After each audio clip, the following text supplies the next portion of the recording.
नमस्कार। आप सुन रहे हैं द बॉलीवुड रेडियो और मैं हूं आपके साथ आकाश। दोस्तों, आज के इस पॉडकास्ट में किस्सा है राजेश खन्ना और आशा पारेख का।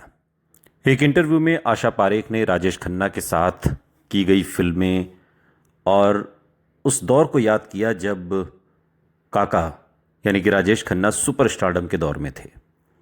हिंदी सिनेमा के स्वर्णिम दौर में राजेश खन्ना और आशा पारेख की जोड़ी को बहुत पसंद किया जाता था। दोनों ने साथ में फिल्में तो कम की, लेकिन जो भी फिल्में की वो यादगार बन गईं।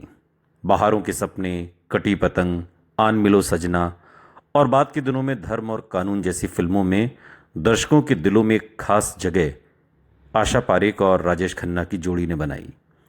दिलचस्प बात यह है कि जिस राजेश खन्ना को बाद में हिंदी सिनेमा का पहला सुपरस्टार कहा गया, वो खुद शुरुआती दिनों में आशा पारेख से डरते थे।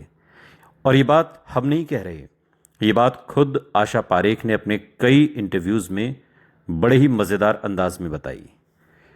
एक बार इंडियन आइडल के एक एपिसोड में आशा पारेख पहुंची थी और उस एपिसोड में आशा पारेख से जब राजेश खन्ना के बारे में पूछा गया तो उन्होंने बताया कि जब उन्होंने पहली बार राजेश खन्ना के साथ फिल्म बहारों के सपने में काम शुरू किया, तब राजेश खन्ना बेहद शांत और शर्मीले स्वभाव के थे। वो सेट पर ज़्यादा किसी से बात नहीं करते थे। आशा पारेख उस समय तक बड़ी स्टार बन चुकी थी। उनके सामने नए कलाकार अक्सर नर्वस हो जाते थे और राजेश खन्ना की भी कोई फिल्म सुपर डुपर हिट नहीं हुई थी और वो भी एक तरह से नए कलाकार ही थे। और उनके सामने नए कलाकार जब अक्सर नर्वस होते थे तो फिर राजेश खन्ना का भी नर्वस होना बनता है। आशा पारेख हंसते हुए कहती हैं कि वो मुझसे बहुत डरते थे। एक दिन उन्होंने मेरी तरफ देखा और तुरंत मुंह घुमा लिया। मुझे लगा कि शायद उन्हें मेरे साथ काम करना पसंद नहीं है। मैंने नाराज़ होकर कहा कि मैं उनके साथ डेट्स नहीं दूंगी। बाद में यूनिट के लोगों ने राजेश खन्ना को समझाया और तब उन्होंने फ़ोन करके मुझसे कहा, यानी कि आशा पारेख से कहा कि उनका ऐसा कोई मतलब नहीं था, वो सिर्फ झिझकते हैं और क्योंकि करियर की शुरुआत है और वो थोड़ा सा अभी घुलने मिलने में डरते हैं, बचते हैं। और वैसे भी राजेश खन्ना के बारे में कहा जाता है कि वो बड़े ही इंट्रोवर्ट थे, बहुत जल्दी किसी से घुलते मिलते नहीं थे, लेकिन जिसके साथ घुलते मिलते थे उसके होकर रह जाते थे। यही झिझक धीरे धीरे बाद के दिनों में राजेश खन्ना और आशा पारेख के बीच दोस्ती में बदल गई। आशा पारेख बताती हैं कि शुरुआती दौर में राजेश खन्ना उनके घर भी जाया करते थे और वो बेहद शांत, विनम्र और इंट्रोवर्ट इंसान थे। लेकिन जब आराधना और लगातार कई सुपरहिट फिल्मों के बाद उनका स्टारडम आसमान छूने लगा तो उनका व्यवहार भी बदलने लगा। आशा पारेख ने एक बार इंडिया टुडे को दिए अपने एक इंटरव्यू में कहा था कि सुपरस्टार बनने के बाद राजेश खन्ना हमेशा लड़कियों से घिरे रहते थे और उनके अंदर एक अलग तरह का आत्मविश्वास आ गया था। हालांकि आशा पारेख ने यह भी माना कि उनके साथ काम करना कभी असंभव नहीं था, क्योंकि दोनों के बीच बहुत अच्छी समझ बन चुकी थी। आशा पारेख ने राजेश खन्ना की लेट लतीफ़ी का किस्सा भी सुनाया। उन्होंने कहा कि एक बार दोपहर 2 बजे की शूटिंग थी और वो अपने ठीक समय पर सेट पर पहुंच गई। राजेश खन्ना ने उनसे पूछा, तुम इतनी जल्दी क्यों आ जाती हो? आशा ने जवाब दिया कि शिफ्ट 2 बजे की है तो मुझे 2 बजे ही आना होगा ना। इस पर राजेश खन्ना ने मजाक में कहा, इतनी जल्दी मत आया करो, मैं 4 बजे आऊँगा, तुम भी 4 बजे आ जाना। बाद में दोनों इसे मजाक में मैनेज करने लगे और ये वही दौर था जब राजेश खन्ना के बारे में मशहूर था कि वो अक्सर सेट पर घंटों की देरी से पहुंचते थे। लेकिन निर्माता निर्देशक उनकी लोकप्रियता के कारण ज़्यादा कुछ कह नहीं पाते थे, क्योंकि ये वो दौर था जब राजेश खन्ना का किसी फिल्म में होने का मतलब ही उसके सुपर डुपर हिट होने की गारंटी था। और बात अगर बहारों के सपने फिल्म की करें, जो राजेश खन्ना और आशा पारेख की साथ की फिल्म थी और जिस फिल्म की शूटिंग के सेट पर ही आशा पारेख और राजेश खन्ना का झगड़ा हो गया था। आशा पारेख को लगा था कि ये मेरे साथ काम नहीं करना चाहते, जबकि राजेश खन्ना उस दौर में आशा पारेख से दरअसल डरते थे, जिस बात का उन्होंने खुद खुलासा किया था। बहारों के सपने हिंदी सिनेमा के इतिहास में एक अलग तरीके की सामाजिक फिल्म मानी जाती है।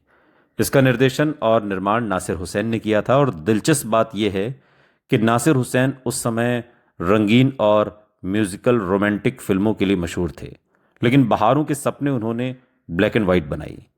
फिल्म की कहानी बेरोजगारी, मजदूरों की जिंदगी और सामाजिक संघर्ष पर बनी थी। उस दौर में ऐसी गंभीर सामाजिक विषय वाली फिल्में बहुत कम बनती थीं। फिल्म में राजेश खन्ना ने रामनाथ नाम के एक युवक का किरदार निभाया जो बेरोजगारी और आर्थिक तंगी से जूझता है। आशा पारेख उनकी प्रेमिका गीता के रोल में थी। कहानी में दिखाया गया कि कैसे एक पढ़ा लिखा युवक नौकरी न मिलने के कारण निराशा और अपराध की दुनिया की तरफ ढकेला जाता है। फिल्म में सामाजिक असमानता और युवाओं के संघर्ष को काफी संवेदनशील तरीके से दिखाया गया। उस समय दर्शकों ने फिल्म की गंभीरता को सराहा। हालांकि बाद में फिल्म को इतनी ज्यादा कमर्शियल हिट ये फिल्म नहीं बन पाई। फिल्म की शूटिंग मुंबई के स्टूडियो और कुछ औद्योगिक इलाकों में की गई। कई सीन मिल एरिया और मजदूर बस्तियों में भी फिल्माए गए ताकि कहानी में वास्तविकता दिखाई दी जा सके। और उस दौर में आउटडोर शूटिंग आज की तरह आसान नहीं थी, लेकिन नासिर हुसैन चाहते थे कि फिल्म का वातावरण वास्तविक लगे। कहा जाता है कि शूटिंग के दौरान राजेश खन्ना अक्सर सीन की तैयारी में खोए रहते थे, जबकि आशा पारेख सेट पर सबसे मिलजुल कर रहने वाली कलाकार थीं। यूनिट के कई लोगों ने बाद के दिनों में बताया कि आशा पारेख ने नए अभिनेता राजेश खन्ना को सहज महसूस कराने में बहुत मदद की। फिल्म का संगीत बहुत लोकप्रिय हुआ। संगीतकार आर.डी. बर्मन ने फिल्म में शानदार धुनें दी। चुनरी संभाल गोरी या क्या जानू सजन या फिर आजा पिया तोहे प्यार दूं जैसे गीत आज भी क्लासिक माने जाते हैं।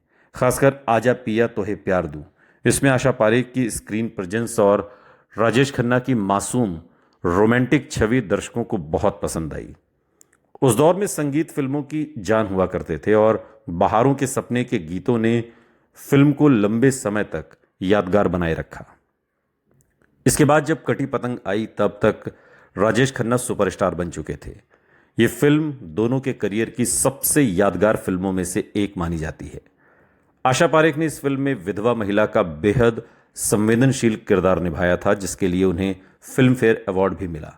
वहीं राजेश खन्ना के रोमांटिक अंदाज और किशोर कुमार की आवाज में गाए गीतों, मसलन ये शाम मस्तानी मदहोश किए जाए या फिर प्यार दीवाना होता है या ये जो मोहब्बत है, इन तमाम गीतों ने इस फिल्म को अमर बना दिया। आशा पारेख ने बाद में कहा था कि कटी पतंग के दौरान राजेश खन्ना पूरी तरह बदल चुके थे और अब वो सेट पर सबसे बड़े स्टार की तरह आते थे और पूरा माहौल उनके इर्द गिर्द घूमने लगता था। लेकिन ऐसा बहारों के सपने के दौरान नहीं था। कई इंटरव्यूज में आशा पारेख ने यह भी कहा कि राजेश खन्ना के भीतर एक अजीब सा अकेलापन था। बाहर से वो बेहद आत्मविश्वासी दिखते थे, लेकिन अंदर से संवेदनशील और भावुक इंसान थे। शायद यही संवेदनशीलता उनके अभिनय में भी दिखाई देती थी। कैमरे के सामने आते ही वो किरदार में पूरी तरह डूब जाते थे।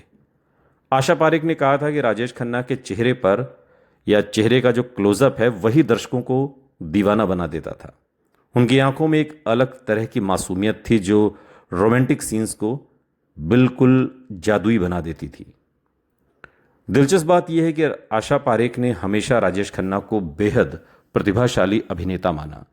भले ही वो सुपरस्टार बनने के बाद थोड़े मुश्किल इंसान बन गए हों, उन्हें घमंडी भी कहा गया, लेकिन उन्होंने कई बार कहा कि राजेश खन्ना की स्क्रीन प्रेजेंस ऐसी थी कि दर्शकों की नज़रें उनसे हटती ही नहीं थीं। और यही वजह थी कि उनकी फिल्में केवल कहानी से नहीं बल्कि उनके खुद के व्यक्तित्व से भी चलती थीं। आज जब हिंदी सिनेमा के इतिहास की चर्चा होती है तो राजेश खन्ना और आशा पारेख की जोड़ी को खास सम्मान से याद किया जाता है। एक तरफ आशा पारेख उस दौर की अनुशासित, पेशेवर और मजबूत एक्ट्रेस थीं, तो दूसरी तरफ राजेश खन्ना भावनाओं से भरे हुए ऐसे किरदार थे जिनकी मुस्कान पर पूरा देश फिदा था। बहारों के सपने से शुरू हुई उनकी यात्रा ने कटी पतंग जैसी क्लासिक फिल्मों तक पहुंचकर हिंदी सिनेमा को कई यादगार पल दिए। दोनों के रिश्ते में सम्मान, दोस्ती, नोकझोंक और प्रोफेशनल समझ सब कुछ था।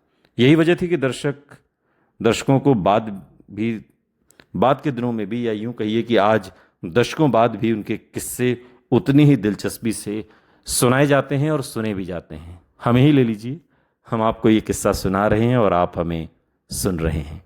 सुनते रहिए द बॉलीवुड रेडियो, सुनता है सारा इंडिया।